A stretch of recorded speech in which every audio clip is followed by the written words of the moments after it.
लासा की और पाठ पठन के क्रम में आज हम लेखक द्वारा की जाने वाली यात्रा में टिहरी से शेखर विहार तक की यात्रा का वर्णन करेंगे तथा तिब्बती समाज की जागीरदारी व्यवस्था का वर्णन करेंगे।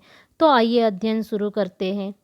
अब हम टिहरी के विशाल मैदान में थे, जो पहाड़ों से घिरा टापू सा मालूम होता था, जिसमें दूर एक छोटी सी पहाड़ी मैदान के भीतर दिखाई पड़ती है। उसी पहाड़ी का नाम है टिहरी समाधिगिरी। आसपास के गांव में भी सुमति के कितने ही यजमान थे। कपड़े की पतली पतली चीरी बत्तियों, चीरी का अर्थ होता है फाड़ी हुई, बत्तियों के गंडे खत्म नहीं हो सकते थे। गंडे शब्द का अर्थ होता है मंत्र पढ़कर गांठ लगाया हुआ धागा या कपड़ा, क्योंकि बोध गया से लाए कपड़े के खत्म हो जाने पर किसी कपड़े से बोध गया का गंडा बना लेते थे। वह अपने यजमानों के पास जाना चाहते थे। मैंने सोचा यह तो हफ्ता भर उधर ही लगा देंगे। मैंने उनसे कहा कि जिस गांव में ठहरना हो उसमें भले ही गंडे बांट दो, मगर आसपास के गांव में मत जाओ। इसके लिए मैं तुम्हें लासा पहुंचकर रुपए दे दूंगा। सुमति ने स्वीकार किया।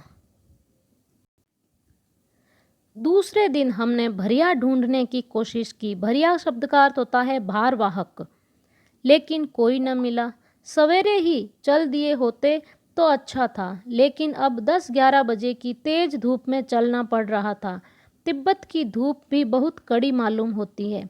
यद्यपि थोड़े से भी मोटे कपड़े से सिर को ढांक लें तो गर्मी खत्म हो जाती है।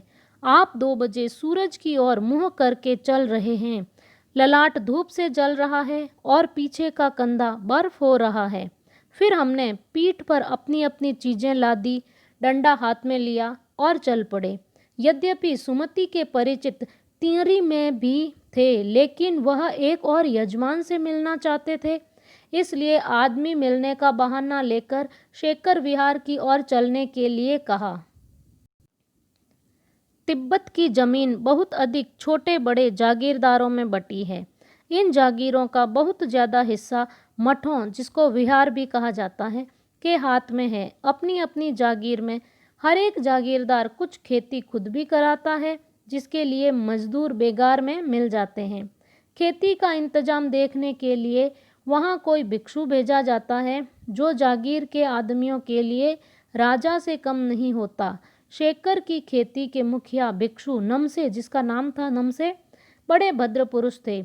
वह बहुत प्रेम से मिले। हालांकि उस वक्त मेरा भेष ऐसा नहीं था, क्योंकि उस वक्त लेखक जो थे वो एक भिखारी के वेश में थे।